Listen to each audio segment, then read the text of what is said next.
যদি চিন্তা করতি ঘুমের মধ্যে যদি আজরাইল এসে হাজির হয়ে যায়, আমি আমার মার থেকে বিদায় নিতে পারবো না। সকালবেলা মা ডেকে দেখবে আমার বডিটা লাশ কাঠের মতো শক্ত, বরফের মতো ঠান্ডা। মা একটা চিৎকার দিয়া বলবে, তোরা কই আছো? আয়, আমার বাবাই নাই। আমারে আম্মু বলে কে ডাক দিবে? আমি কার জবানে আম্মু ডাকটা শুনবো?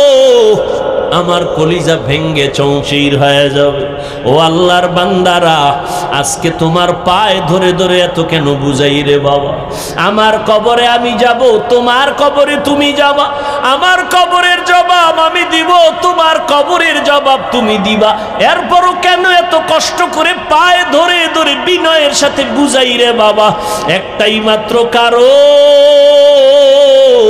কোন জ্ঞানী বাবা মা চায় না তার সন্তান বিপদে পড়ে যাক। কোন একটা বাচ্চা পানির পার্শ্বে বসে খেলবে, কোন জ্ঞানী ব্যক্তি তারে দেখিয়া রাখিয়া যাবে না। যদি ভইরা যায়, সন্তানের উঠাইয়া গার্ডিয়ানের হাতে দিবে। ওলামায়ে কেরাম পায়ে ধরে ধরে দেখতেছে, তুমি আজকে দাড়ি কামাইয়া বেপর্দায় চলিয়া জাহান্নামের আগুনের পার্শ্বে বসে খেলতেছো। না জানি আল্লাহ বেজার হইয়া আজরাইলের যদি পাঠাইয়া দিয়া কয়, ওরে ধর। তোমার নাচ গান শুনতে অবস্থায় যদি আজরাইল আসিয়া রুহুটা খপ করিয়া টেনে ধরে বসে, ও বাবা, জাহান্নাম ছাড়া উপায় নাই। মনে মনে ভাবছু কি ওলামায়ে কেরাম মিথ্যা কথা বলেন? ১৫০০ বছর হয়ে গেল, আজও পর্যন্ত কোরআনের একটা ভুল কেউ বের করতে পারে না। রে বাবা, ওই কোরআন সত্য নাকি তোমরা বলবা মিথ্যা? একটু জবাব চাই, বলো কোরআন সত্য না মিথ্যা? ওই কোরআনে জবাব দাও। ওই কোরআনে জান্নাতের বয়ান আসেনি? ওই কোরআনে জাহান্নামের বয়ান আসেনি? কে জান্নাতে যাবে কে জাহান্নামে যাবে তাও আল্লাহ বয়ান করেছেন। ইন্নাল আবরার লাফি নাঈম ওয়া ইন্নাল ফুজ্জার লাফি জাহিম। নেক আমলওয়ালারা জান্নাতি, গুনাহ যারা করবে তারা জাহান্নামী। জান্নাতটা কেমন আরামের ঘর আল্লাহ তাও কোরআনে বয়ান করেছেন। জান্নাতিন তাজরি মিন তাহতিহাল আনহার মা তাশতাহি আনফুসুকুম। আবার জাহান্নামটা কেমন ভয়ঙ্কর আল্লাহ তাও কোরআনে বলেছেন। যুবকদের শুরুতেই বলেছিলাম আজকে দুইটা সবক দিয়া যাব। দুইটা সবকের একটা বলতেছি এখন। যুবকেরা, আজকে বাসায় গিয়া মোবাইল যেহেতু দেখবাই, আমি হুজুরের কথায় ফিরিবা না। মোবাইল তোমার এমন আপন হইছে, মা ছাড়তে পারবা, মোবাইল ছাড়বা না।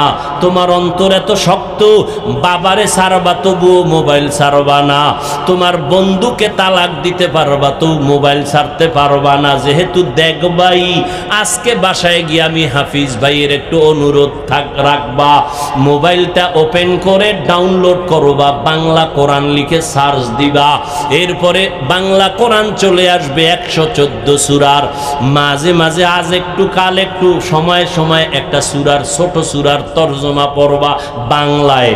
ওয়াইলুল লিকুল্লি হুমাযাতিল লুমাযা আল্লাযী জামাআ মালান ওয়া আদ্দাদা। আবার একদিন যখন সময় পাবা, ঘুমের সময়, ঘুমের আগে আগে, অন্য টাইমে না, কারণ অন্য টাইমে তো তুমি বিজি। ঘুমাইবা যখন, দুনিয়ার আকাম করা যখন শেষ, তখন তো ঘুমাইবা এই সময়। আবার একদিন সূরা একটা বের করে তরজমা পড়বা, আলহাকুমুত তাকাসুরু হাত্তা যুরতুমুল মাকাবির। আবার একদিন সময় পেলে আল কারিআতু মাল কারিআ, এগুলো জাহান্নামের বয়ান। আবার একদিন সময় পাইলে আরাআইতাল্লাযী ইউকাযযিবু বিদ্দীন। আবার একদিন সময় পাইলে ইযা জুলজিলাতিল আরদু জিলজালাহা। আর একটা তোমার কাছে আমার উপদেশ, একটা তো বললাম, আর একটা হলো মাঝে মাঝে যদি তোমার পড়তে মনে না চায়, তাহলে তুমি ওই দিন মোবাইলে তেলাওয়াত লিখবা, তেলাওয়াত, কোরআন তেলাওয়াত। দেখবা মক্কা মদিনার ইমাম সাহেব হাজির হয়ে গেছে। তুমি একটু টাচ কইরা ইমাম সাহেবের তেলাওয়াতটা লাগাইয়া মোবাইলটা বালিশের পাশে রাইখা চুপ করে চোখ বন্ধ করবা। মোবাইলের কোরআন তেলাওয়াত শুনতে শুনতে ঘুমাইও। এক সপ্তাহ সপ্তাহ যদি এইভাবে কোরআন তেলাওয়াত শুনো, একদিন তোমার চোখের কোঠা বেয়ে বেয়ে পানিগুলো পড়বে, তুমি নিজেই বলবা আর কোনো দিন গানের আওয়াজ কানের মধ্যে দিব না, কোরআনের তেলাওয়াতে এত মজা। দুইটা সবক দিলাম, মাঝে মাঝে আদায় করিও। সেদিন রাজশাহী গেলাম, বিমান থেকে নাইমা নওগাঁ বয়ানে যাব, তাড়াহুড়া, টাইম কম, ডিলে হয়েছে 2 ঘন্টা বিমান। বিমান থেকে নাইমা গাড়িতে উঠবো, ওলামায়ে কেরাম রেডি, আমাকে নিবে। একটা যুবক ছেলে দাঁড়াইয়া আঞ্জা করে দিছে, আমার বুকের সাথে বুক লাগাবে। কি ও যুবক, কে তুমি, নাম কি? এই নাম। কি করো? রাজশাহী বিশ্ববিদ্যালয়ে পড়ি। কি পড়ো? ইসলামী স্টাডিজ নিয়ে লেখাপড়া করি। কি চাও? কয় হুজুর দয়া করে আমাকে মাফ করে দেন, আমি তোমারে চিনি না রে বাবা। কিসের মাপ? বলে আমি আপনার বিরুদ্ধে বহু লেখালেখি করেছি, অজস্র ভাষায় গালাগালি ফেসবুকে করেছি, বুঝি নাই হুজুর, আমারে আপনি মাফ করে দেন। আমি বললাম ঢাকাতে মাদ্রাসায় যাইও, মাঝে মাঝে দেখা করো, নামাজ পড়িও। কয় না হুজুর, আপনি মুখ দিয়ে অন্তরে মাফ করে দিয়েছি। আমি বললাম ঠিক আছে যাও। কয় না, বলতে হবে। আমি বললাম ঠিক আছে, আল্লাহ মাফ করুক। বলে না, আল্লাহ মাফ করবে কিনা আমাকে বলেন। এইভাবে বলিয়া বলে একটু বুকটা মিলাইতে চাই। বললাম মিলাও। যুবকটারে বিদায় দিলাম। কার কথায় কখন হেদায়াত হবে জানা নাই।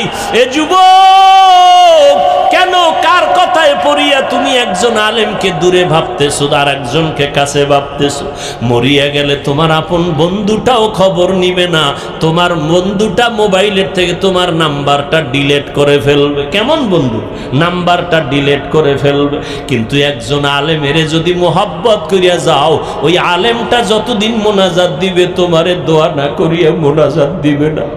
পায়ে হাত রেখে বলি রে যুবক, আমার নবীর আর কাদাইস না রে যুবক, দাড়িটা কাটিয়া নবীরে কষ্ট দিস না রে ভাই। নামাজের আজানটা শুনিয়া মসজিদের দিকে আগাইয়া যা, মা বাবার দোয়া নিয়ে চলিস। এই চেয়ারে মা বাবার দোয়া ছাড়া বসতে পারি নাই রে যুবক। মা বাবার দোয়া ছাড়া পরীক্ষায় ভালো নাম্বার পাও নাই, মা বাবার দোয়া ছাড়া আজকে তুই টাকার মালিক হতে পারো নাই, বাড়ি গাড়ির মালিক হতে পারো নাই। আমার নবীর বিরোধিতা করিও না, সুন্নতের আমলটা ধরো, 5 বেলার নামাজ পড়ো, আলেম ওলামার দোয়া নিয়ে চলো, অন্তরে তওবা করো পিছনের গুনার কথা স্মরণ করে। আল্লাহকে মনে মনে ডাক দে আর বলো, দয়ার মালিক, আমার মতো গুনাহগার এই প্যান্ডেলে মনে হয় কেউ নাই। গুনার কারণে আমার হাত না পাক, আমার চোখ না পাক, আমার জিহ্বা না পাক, আমার অন্তর না পাক। আল্লাহ আজ তওবার নিয়ত করেছি, আর নামাজ ছাড়বো না, দাড়ি কাটবো না, মা বাবারে কষ্ট দিব না, আলেমদের বিরুদ্ধে যাব না, নবীর সুন্নতের বাইরে চলবো না, মা বাবার দোয়া নিয়ে চলবো। ওই মা বাবারে কষ্ট দিস না রে যুবক। ওই মা বাবারে কত কাদান কাদাইছো, তোর কথায় পড়িয়া কত মা কত বাবায় জানি গোপনে কান্না করেছে। আজকে বাসায় গিয়া মায়েরে পাইলে গিয়া বলবা, মা মাথায় হাত দিয়ে একটু দোয়া করে দাও, আর গুনার কাছেও যাব না। আমার মতো কত যুবক লাশ হইয়া গেল, বাসের নিচে যুবকের লাশ, পানির নিচে যুবকের লাশ। কোন দিন মরণ হবে জানা নাই। আজকে একজনে খবর দিল, আমি তো ফেসবুক চালাই না, জীবনেও বুঝিও না। একজনে আমাকে একটা লেখা পাঠাইলো যে স্কুলে গরমের কারণে একটা ছাত্রী মরিয়া গেছে। জানছেন, অনেক ছাত্রী মরিয়া গেছে। আমি আজকে গাড়িতে আসতে আসতে স্টেজের সময় আমার সাথীদের বললাম, ফেরাউনের যুগে আগুনের বৃষ্টি হয়েছে, বৃষ্টির মধ্যে শুধু আগুন। লূত আলাইহিস সালামের যুগে তার কওমের উপরে পাথরের বৃষ্টি হয়েছে। এত গরম কেন? কি পরিমাণ গুনাহ যে করি আমার আল্লাহ ছাড়া কেউ জানে না।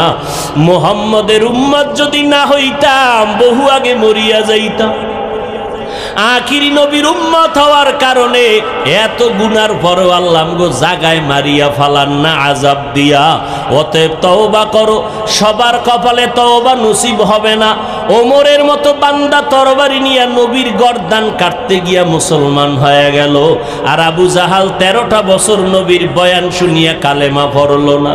এই ময়দানে সবাই তওবা করবে না, কেউ বলবে এত বয়ান শুনিয়া লাভ কি, আরো পরে তওবা করব। আর একদল যুবক তওবা করিয়া কান্না করিয়া বাসায় গিয়া বলবে, মা আমারে মাফ করিয়া দাও। আজকে ওয়াজের প্যান্ডেলে কত যুবকের চোখে পানি,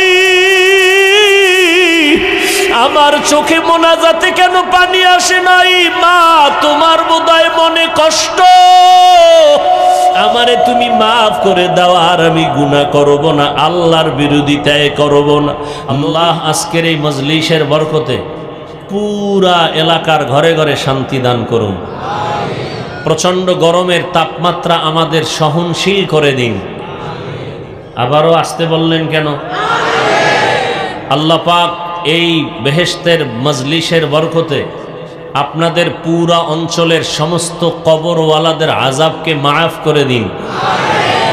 যারা বেঁচে আছেন আল্লাহ পাক প্রত্যেককেই সুস্থতার সাথে দীর্ঘ নেক হায়াত দান করুন। মাহফিলের বরকতে আল্লাহ পাক সবাইকে এক মনে এক ধনে দ্বীনের উপরে মজবুত হয়ে সুশৃঙ্খল জীবন যাপনের তৌফিক দান করুন। আমি যে আয়াত পড়েছি, আল্লাহ পাক বলেন, ইয়া আইয়ুহাল্লাযীনা আমানুত্তাকুল্লাহা হাক্কা তুকাতিহ, হে মুমিন তোমরা তাকওয়া অর্জন করো তথা আল্লাহকে ভয় করো, ভয় করার মতো হক আদায় করে।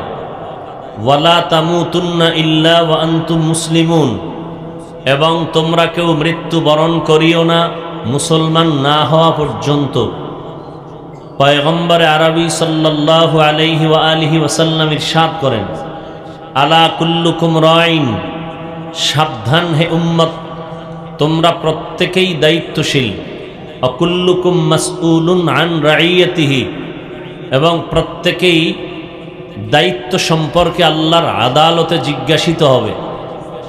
সাহাবায়ে কেরামে আওয়াজ শুনে প্রশ্ন করলেন, হে পয়গম্বর কে কার উপরে কি পরিমাণ দায়িত্বশীল? নবীজি বললেন, যার অধীনে যারা বসবাস করে, অধীনস্থদের কর্তা গার্ডিয়ান মুরব্বী দায়িত্বশীল। যেমন সন্তান পিতামাতার অধীনে মা বাপ সন্তানের দায়িত্বশীল, স্ত্রী স্বামীদের অধীনে স্ত্রীগণ স্বামী স্ত্রীদের দায়িত্বশীল, সমস্ত ছাত্র শিক্ষকদের অধীনে সমস্ত শিক্ষক ছাত্রদের দায়িত্বশীল, একজন মেম্বার বা কমিশনার ওয়ার্ডের দায়িত্বশীল, একজন চেয়ারম্যান ইউনিয়নবাসীর দায়িত্বশীল, একজন সরকার বাহাদুর গোটা দেশবাসীর দায়িত্বশীল, গোটা উম্মতের জন্য উলামায়ে আহলে হক দায়িত্বশীল। আর একজন সাহাবী দাঁড়ালেন, হে পয়গম্বরে আরবি আমি কারো অধীনে নাই, আমার অধীনেও কেউ নাই।